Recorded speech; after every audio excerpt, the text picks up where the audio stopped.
for food products manufactured or processed in India, where 100% equity is permitted. No wonder since the opening up of the sector, we have received investment as much as $727 million into the sector, which is a 40% increase since last year itself.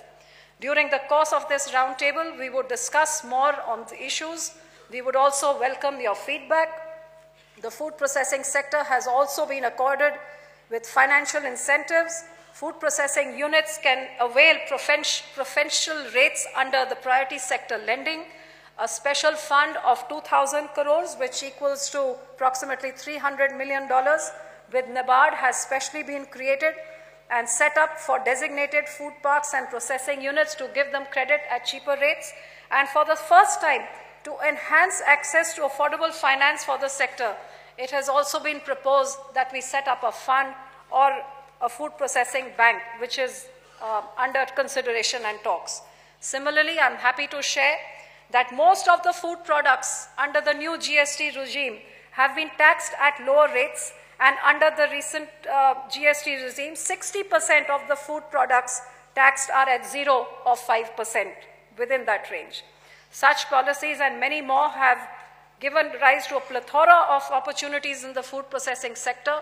The fact that we process only 10% of the produce that we produce in our country also underscores the huge potential that India still has and the huge amount of opportunities that are available for partnering and collaborating, for companies looking to increase their footprints, looking for newer markets.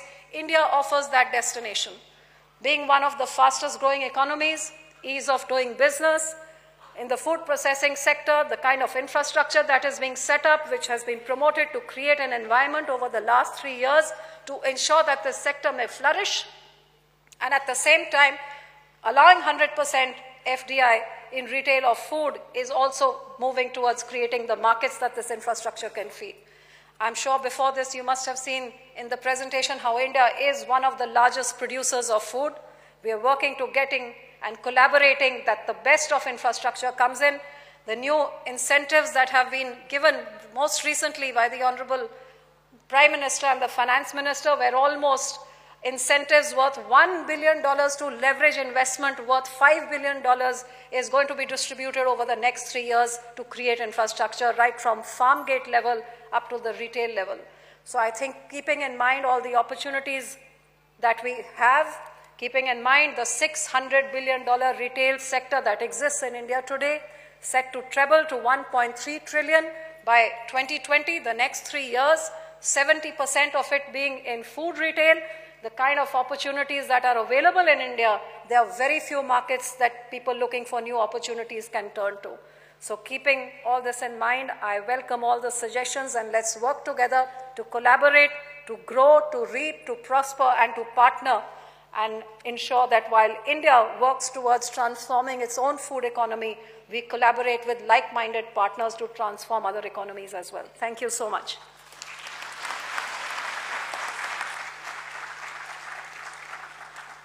Thank you, ma'am. Mr. Arun Jaitley, the Honorable Minister for Finance and Corporate Affairs, Government of India, who is also chairing this session, is a senior leader who has served the nation in various capacities for over 4 decades. May I request you, sir, to kindly address the distinguished gathering.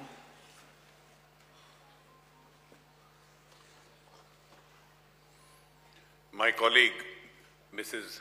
Harsimrit Kaur Badal, other distinguished persons on the dais, distinguished guests, dignitaries, ladies and gentlemen.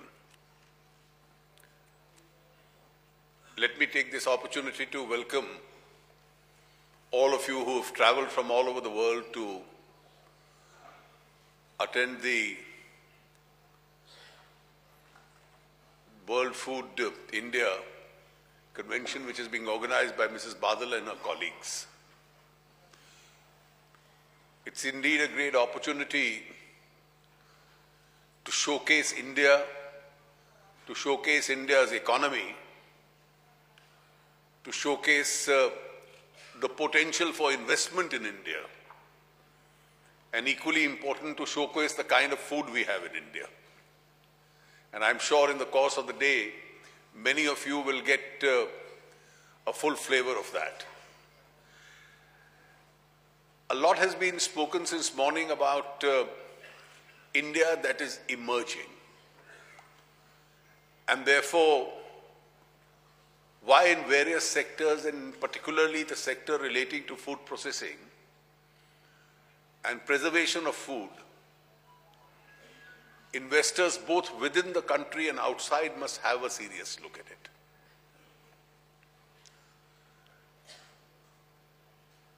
I just want to briefly re-emphasize the point that this is one area in India which over the next few years is going to see a sea change. And that change is visible. It took us time as a society which was more regulated by law to open up.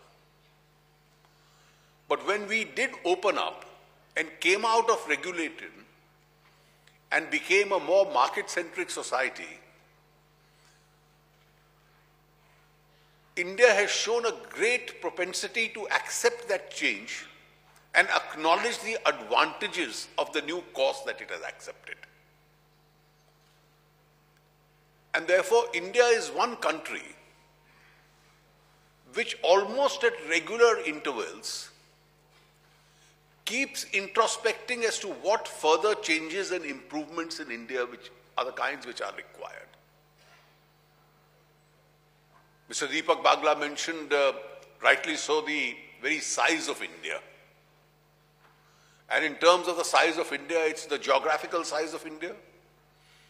It's the size of India which is its population. 1/6 of the world's food consuming people are here.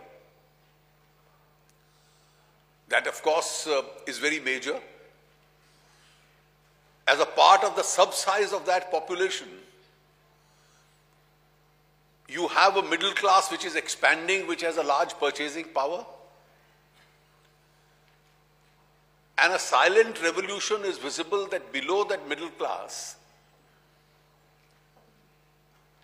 very quickly, slowly but surely, an aspirational class is also building up. And that class also has a reasonable amount of purchasing power which has been building up.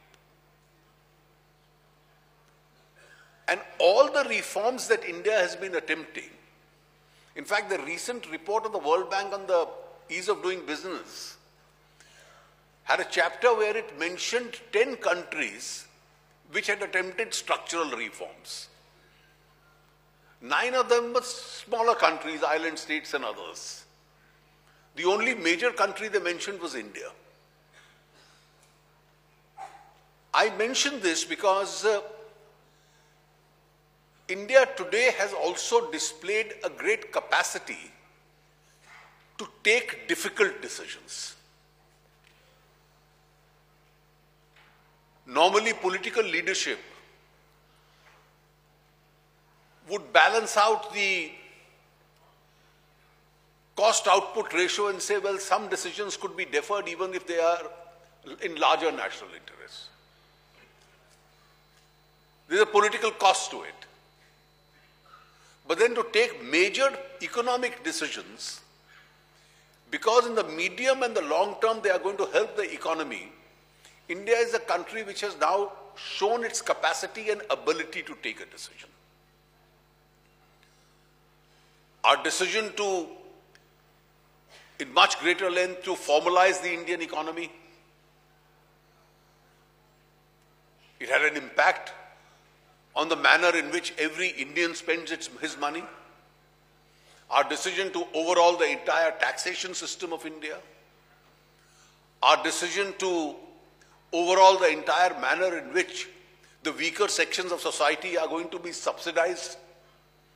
Are they going to be subsidized by just subverting the prices, which could be benefited by all, including those who don't deserve it?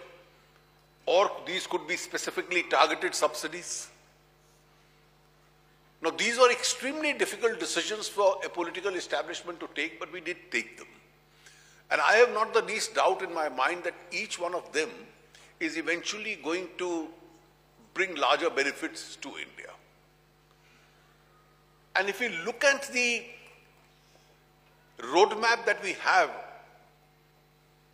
for economic development today, in terms of sheer infrastructure creation, as we assemble here, there are over 250 highways under construction.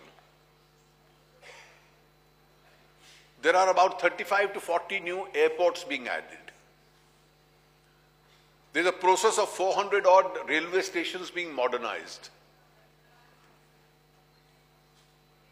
Each village in India is being connected through a regular road. Each village home by 2019 will be provided with an electricity. If these are the targets, obviously these targets are going to raise the quality of life of India. And if India's GDP is going to increase, the obvious areas where the increase in the GDP is going to come from is areas where we've not been able to exploit the potential till today. There are areas in the east where development had been relatively slower, so there is a much greater potential there. The role of more women working, adding to the workforce itself,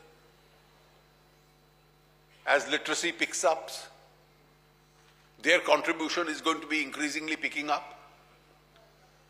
The quality of life is going to pick up. There's going to be, with all the physical infrastructure, a larger migration taking place, which was earlier referred to from the rural areas to the urban areas. And one of the absolute impacts of these changes is going to be on lifestyles of people.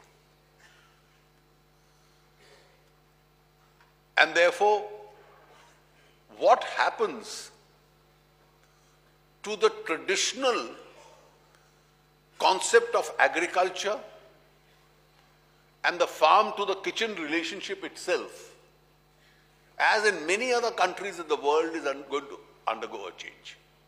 It's already visible in large parts of urban India. And with every passing year, it's going to be more and more visible. How do we increase the productivity at the farm end? How do we have the better storage facilities?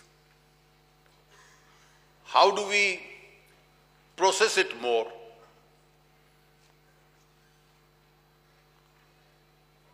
What kind of foods find preference with the consumers? And I think there is with a number of people waiting to receive that food, our infrastructure that it exists today, a number of private sector companies in action today, will be woefully short of where we are to be. And therefore, in any economy, the most sensible investor to me is the one who in 2017 doesn't look at what India is in 2017, but would like to look at what India will be in 2040 and India will be in 2050.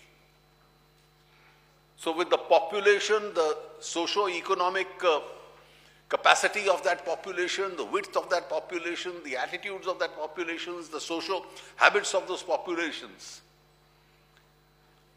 I think it's in 2017 we have to start thinking of this group in 2040 and 2050.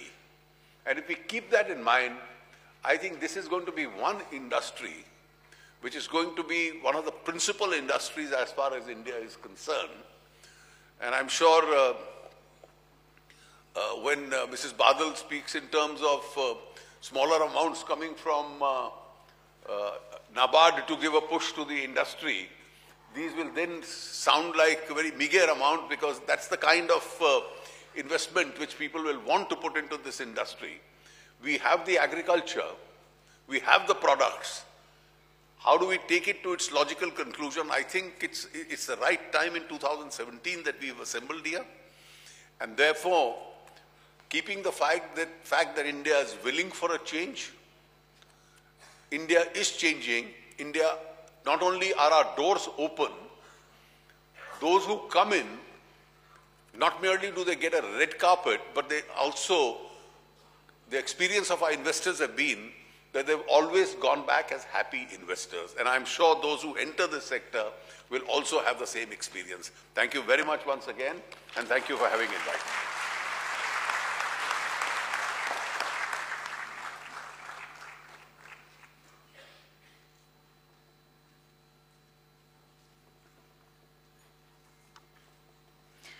Thank you, sir.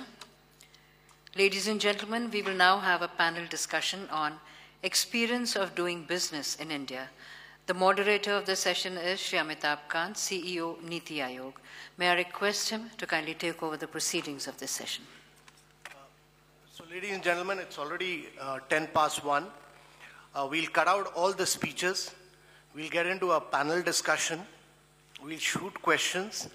And after that, after about 20 minutes, I'll open it up to the floor and you can grill all the panelists here straight away. So let me first start off with Mr. Balakrishnan, Acharya Balakrishnan. Balakrishnan ji, ये आपने क्या किया है कि ये ITC और Hindustan Unilever इन दोनों का मार्केट आप इतना फास्ट ट्रैक कर रहे हैं और आपका मार्केट शेयर बढ़ता चला जा रहा है और इन दोनों को आप इतना कंपटीशन दे रहे हैं.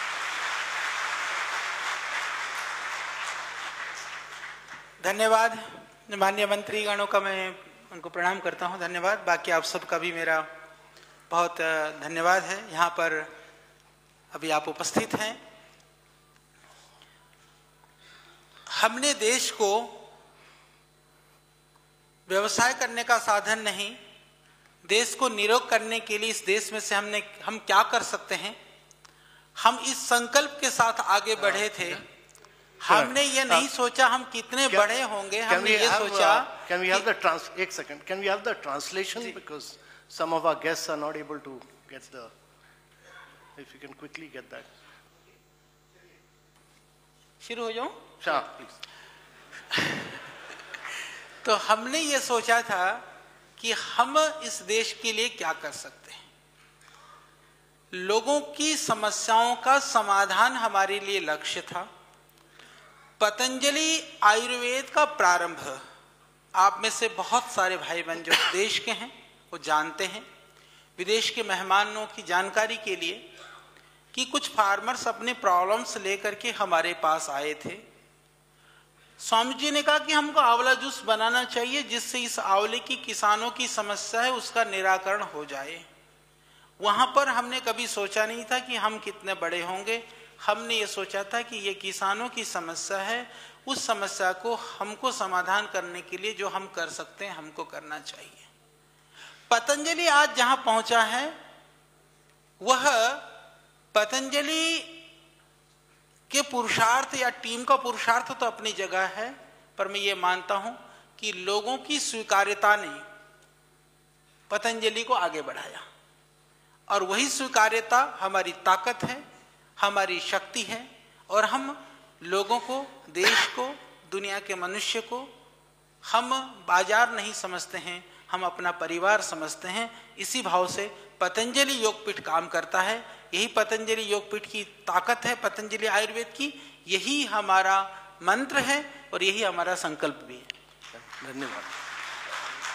बहुत बहुत धन्यवाद. Let me now turn to Mr. Sanjeev Puri, who is the CEO of ITC. Sanjeev, we are the largest or the second largest producer of many agricultural commodities. Despite this, the level of processing is low. Only 2% of fruits and vegetables are processed, heavy post-harvest losses. What do we need to do and what is ITC doing in this regard? Okay. Thank you. Let me start off by saying that we are extremely inspired by the vision of the Honorable Prime Minister to transform India into an economic powerhouse. All the reforms that the Honorable Finance Minister has brought in, which is really going to take the economy into a further growth trajectory and all the interventions that the Honorable Food Processing Minister has made in this sector. So we are extremely optimistic with all that is happening, and as some of my earlier speakers have said, India's time is today. So we believe that the opportunity is great.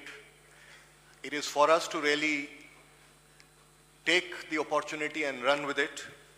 And I'm happy to say that we are going to invest over 10,000 crores in setting up food processing facilities on a pan-India basis. This is after several of them have been commissioned in the last 2 or 3 years. And we hope to have a pan-India presence with about 20 facilities. And commensurate investments will be made in the agriculture sector through our eChopal model, which empowers 4 million farmers. And our aspiration is that we will take this number to 10 million over a period of time. And we're going to not only work with farmers on productivity and quality, but work for sustainable agriculture. Already our efforts on watershed irrigate over 800,000 acres of land, and we hope to increase the number substantially over time. Our experience has been, while the agriculture sector has certain challenges, but they are backed up by a farming community who is very hardworking, very resilient, has lived through extremely challenging times, and you just need to handhold him and you can transform, the whole sector. There are innumerable examples I can recount, but for paucity of time, I will not do that. Just to say we have decades of experience, and I can say that it's very easy to transform. The other piece that one requires to be able to leverage this opportunity is the right investment in research and development. So we are backing it up with substantial investments in finding local solutions and innovative solutions for local agriculture problems and developing healthy and nutritious food for the Indian consumer. So to sum it all, I think the opportunity is there. We have to just seize the opportunity, invest, and take benefit of that opportunity for our stakeholders, for the benefit of the farmers. We can also contribute towards inclusive growth. I think the environment could not have been any better. It is as good as it can get. So I would say the opportunity is now. Let us seize it and invest. Thank you. Thanks, Sanjeev. We have with us Mr. Yusuf Ali. He's got a $7 billion turnover. 80% of that is food and food products. I mean, his business spread all over the world. What makes India special, Mr. Yusuf Ali? I mean, how have you grown so fast and so rapidly with your hyper malls and your super malls in India? Thank you very much. First of all, let me sincerely thank Government of India and our Honorable Minister of Food Processing for inviting me to this distinguished panel. And thank you very much, Honorable Finance Minister, how Finance Minister liberalized the policy of investing in India by NRIs. NRIs investment is treated as domestic investment. That is a great thing by Honorable Prime Minister and Honorable Finance Minister. Thank you for that. That encouraging non-resident Indians to come back to India and invest in this great country.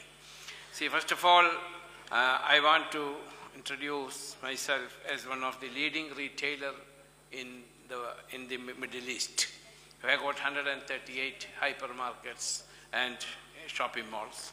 Our turnover is rightly our Honorable Mr. Amitabh Khan, CEO of Niti Aayog, and I know him since 25 years.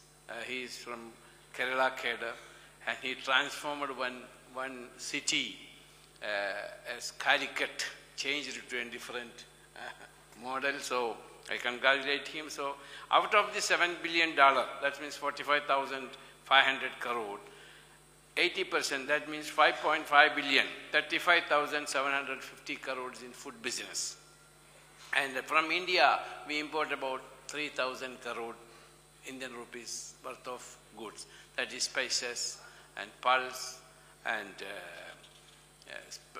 these fruits and vegetable, including processed food like idli, roti, dosha, all types of food. If anybody visited any of my hypermarkets in the GCC or Indonesia or Malaysia, you can see the Indian products, including Indian parota there in my shops. So I just want to mention about the productivity and also how opportunities India has got for exporting all these products. In 365 days, we will get mango because of our geographical condition. We will get berries 365 days. We will get apples or tropical fruits in all 1 year. So the problem that now we are facing is lack of logistic and also in the cold store and chill rooms, etc. If we increase this, our Indian export can be 10 times more than what we are now. So that's why, see, how I rapidly increased, because food is an essential commodity. And in GCC countries and Far East, now hypermarket, now the organized retailing, the era is increasing. And also for the young, new generation, they want to see the product. And customers also, consumers want to see how the food ingredients and how this preserved, how this processed. They want to see the product and select. So that's why we are increasing our hypermarkets again. Thank you, Mr. Yusuf Ali. We have with us Mr. Sanjeev Mehta, who's the CEO and Managing Director of Hindustan Unilever. I mean, Levers is the market leader in Indian fast-moving consumer products. 9 out of 10 Indian households use his products every day. So Sanjeev, with these young demographics, 70% of our population below the age of 35, how do you see the shift towards ready-to-eat and packaged food? And what is Levers doing in this regard? And what is your fear from companies like Patanjali? All right. Thank you. Good afternoon, everyone. Let me first address the latter part of your question. India is such an attractive destination that we have to accept that it's not a zero-sum game. Indian consumers, for them, good competitors is absolutely the right thing. We observe all our competitors, but Mr. Kant, our obsession is with the Indian consumers. That's what we focus on. India is absolutely such an attractive destination by any yardstick that you look at. Yeah, the absolute quantum of population that we have. 20% of the population is real middle class with huge aspiration, ambition. We are talking of a scenario where more women are working. There again, the lifestyle changes, the aspiration changes. So we are talking about one of the most attractive markets, and as the economy grows, there would be more people coming from the bottom of the pyramid and moving up. That becomes such an attractive destination for all the fast-moving consumer goods, and especially the food processing. If we just compare with our neighboring Sri Lanka, our per capita consumption of processed food is just about 20% of what they consume. So that is where the consumption is. Now in India, we are the market leaders in tea. But if I compare the per capita consumption with my previous job, which was in North Africa, Middle East, it is half that of Saudi Arabia. Or look at the penetration of our Kisan ketchup, where we are the market leaders, and only in the urban centers, it's just 25%. If you look at soups, where we are again the market leaders, it's just 5%.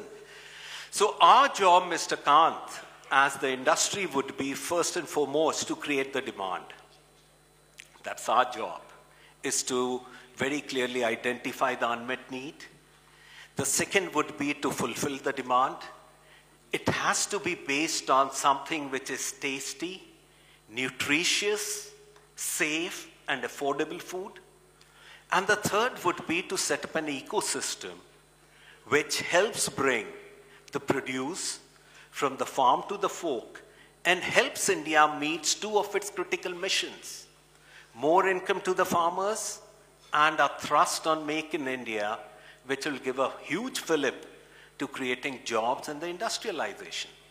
And for a company like ours, which has been in India for decades, we also have one more responsibility, Mr. Kant, and that is institution building. We have to be partner of the government. This is not something that the government can do alone. Just to give you an example, we started an initiative under the auspices of FSSAI and with CII, which is to bring science to food safety. We call it shifts. And we believe, as a global corporation, we have a lot to add when it comes to safety, science to food safety, or in helping manage the environment. That's the role we have to play. Thank you. Thanks, Sanjeev. We have with us Mr. Peter Boone, who's the CEO of Metro Cash and Carry. And Metro Cash and Carry has already 24 operational wholesale centers in India, and it will be opening 50 wholesale centers in India by 2020. Mr. Peter Boone, can you tell us what has been the impact of GST on cash and carry? And tell me, how do we integrate our Kirana stores with cash and carry? Thank you very much. First of all, Honourable Minister of Food Processing Industries, thank you very much for inviting me here today, and Honourable Minister of Finance of chairing this session. Let me give you an answer on both questions.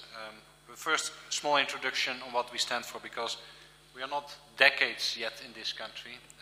We are one of the largest international retailing companies. We operate in 35 countries around the world and employ more than 150,000 people. We achieved sales of over 37 billion in the last financial year. And our focus is on its core competencies in the field of B2B and food services to become the champion of for independent businesses. And we do that through the sale and procurement of products as well as services, and in the latter part, capturing particularly the opportunities in the digitization, offering digital solutions for our professional customers. In India, our journey started in 2003. And yes, correct, we have currently 24 wholesale outlet centers, but I think that's important to highlight. 8 of them we opened in the last 24 months. We realized a turnover in the last financial year of close to 800 million euro, and that's an increase of 15%. And yes, the objective is to double our footprint when it comes to the number of stores we have in the country. You asked me, what do we do for Kirana store owners? There are 12 million Kiranas here in the country. And for Kiranas, next to our products, we deliver services. And therefore, we offer trainings on assortment, stocking and marketing, adding to the knowledge that has been passed over generation. Furthermore, we provide them loans for the development of their business. And we help them, additionally, the retail formats to stay competitive in the backdrop of the expansion of modern retail in this country. So, we are supporting independent business people on the supplier as well as on the customer side. And we live up to our ambition to become the champion for independent business. You asked me, yes, okay, what has now been the impact of the GST? I think it had a little bit of a hiccup in the beginning. Nevertheless, we are of the opinion that it will create much more transparency in the way business is conducted, and it will create a larger opportunity in order to serve, for us as a wholesaler, more and more small and medium-sized formats. And in that respect, I can only conclude that India is for us certainly a preferred investment destination, whereby Metro is going to be your long-term committed partner. Thank you. Thank you. Thank you. Thank you, Mr. Boone. We have Mr. Kim Fossing, who's the president and CEO of Danfoss. Danfoss is a Danish company, more than 100 countries, spread all over. And it works in the field of cold chain and refrigeration, climate energy, power infrastructure solutions. Mr. Fossing, I wanted to ask you that there is so much of a demand for processed food in India. We've been pushing for this, but why? What do we need to do to build up an efficient food supply chain mechanics with all the backward-forward linkages? What are the 3 critical things India must do for this?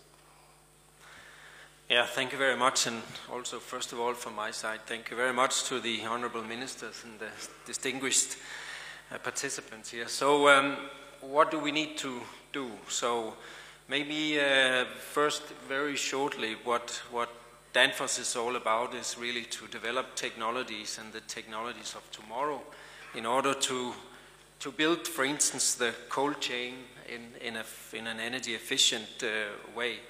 So we invest heavily in that job here in India, and that is for, I would say, more than one reason. Let me mention a few of the reasons. First of all, the urbanization that is taking off with the speed you have described, combined actually with an incredible amount of food loss due to an ineffective cold chain.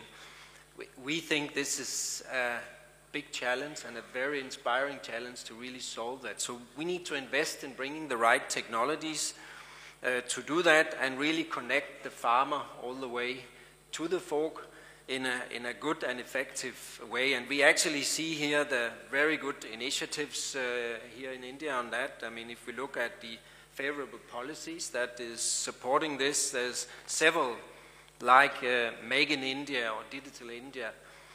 But I would say in this relation, really important initiative, we see the double farmers' income, where we can see good progress by really working hard to educate and work with the grassroots projects in the country, really close to farmers. We have really good examples. One example, to be very specific, we have seen after working with partners in Gujarat or Tamil Nadu or Andhra Pradesh or Punjab, we have, for instance, one example where one farmer, have increased the price from 1 kilo bananas from around 5 rupees to 15 rupees. So we really believe this initiative can be realized, and we see really our role in doing that. So to your specific question, we think we need to invest. And we are here because we like to invest.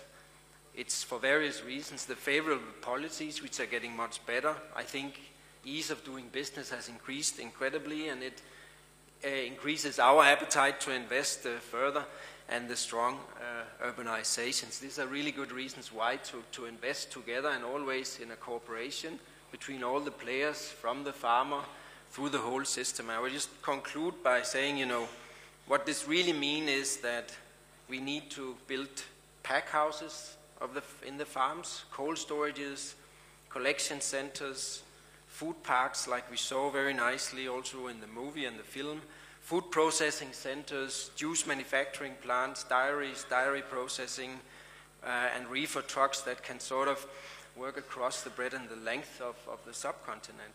So if we do that, this is a fantastic chance of creating a gigantic industry, and for sure India as the food factory of the world. Thank you. Thank you. So, ladies and gentlemen, we've kept the best for the last, and that's Mr. Erwin Simon, who's President and CEO of Hain Celestial Incorporated. And Mr. Simon is, he owns Tilda, which is a very popular basmati brand worldwide.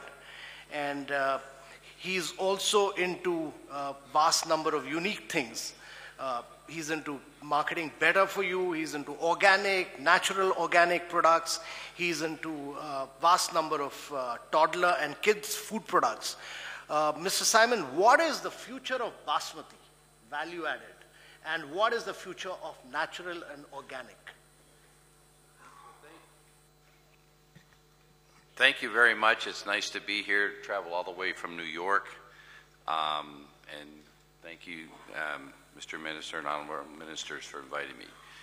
5 years ago was my first trip to India. I knew nothing about India. I knew how to order chicken tikka masala or basmati rice when I went to an Indian restaurant. Over the next couple of years, we will invest over $300 million in India. And we've recently just announced a joint venture with the Future Food Group to build food manufacturing facilities in the food park.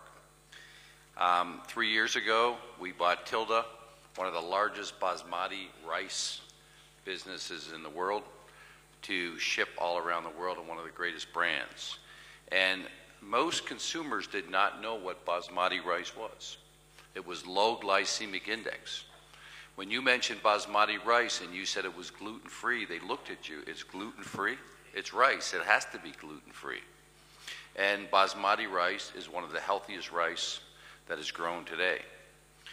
90% of basmati rice today from Tilda does come from India. And actually, what Tilda is doing today is working with the farmers, and over 2,000 of farmers, how we remove pesticides from basmati rice. Because one of the things, if you see on a can of pesticide, please wear protective clothing when you spray it on the product, but it's okay, you eat the product. In 1993, in the US, I started a food company that was going to change the way the world eats. And that was to create foods that were free of pesticides, organic, natural, to feed infants and toddlers their first food. Hain Celestial today is the largest natural, organic, clean food ingredient company probably in the US, if not within the world. And today we hear about sugar in soda. We hear about some of the other ingredients, high fructose corn sweeteners, hydrogenated oils. There's a bad job done of a lot of the food companies out there today that have put bad ingredients in their food, and there's lots of change going on. There's 26 million new babies born in India every year. It is so important for us to introduce them to good, healthy foods, because one of the biggest causes of health issues today is food. And the Honorable Minister talked about how food is such an important part of our lives. It was great to hear the Prime Minister talk about what India is doing in regards to organic foods. And one of my biggest challenges out there in growing Hain to a Unilever or a Nestle is getting supply of organic food. Working with the farmers in India, that will help us do that. Another major word mentioned today was sustainability. Isn't it awful when we drive through the streets of India and see plastic bottles everywhere? How are we going to get rid of garbage? How are we going to get rid of sustainability? How are we going to improve the sustainability of food?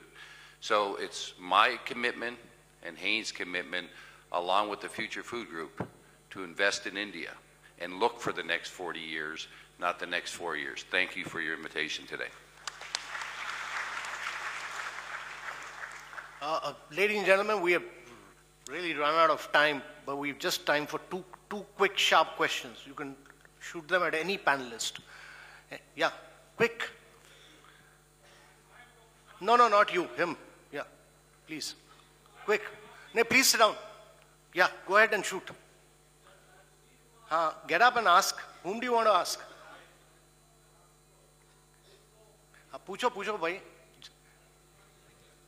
अरे आपकी आवाज सुनी जा रही है, बोलिए. Hello, I am Sunil Kumar from Kejriwal Honey. I am into organic food for last 10 years and 22 years into food. So my question to Mr. Amitabh Kant only, what is the government vision on organic ask food? The panelist, any panelist. Yeah, my question to Mr. Simon, how do you see India as an organic destination? What scope do you see in India for organics? I see so many opportunities for organic. Right now, we are focused on organic rice, organic coconuts, organic pomegranate, and basically what we're doing is cleaning the fields and changing them over to organic over the next 3 years. And the government of India wants to work with companies to do that. Any lady with a question? Lady, you're not a lady. Any lady with a question? Okay, no one. So that we've run out of time. Thank you very much, ladies and gentlemen, for this.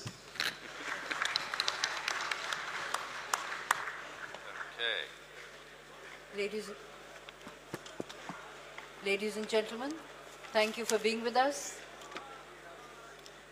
We will start the second plenary session at 2 p.m. sharp.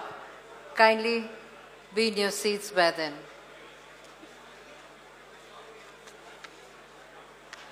Our next session will begin at 2 p.m.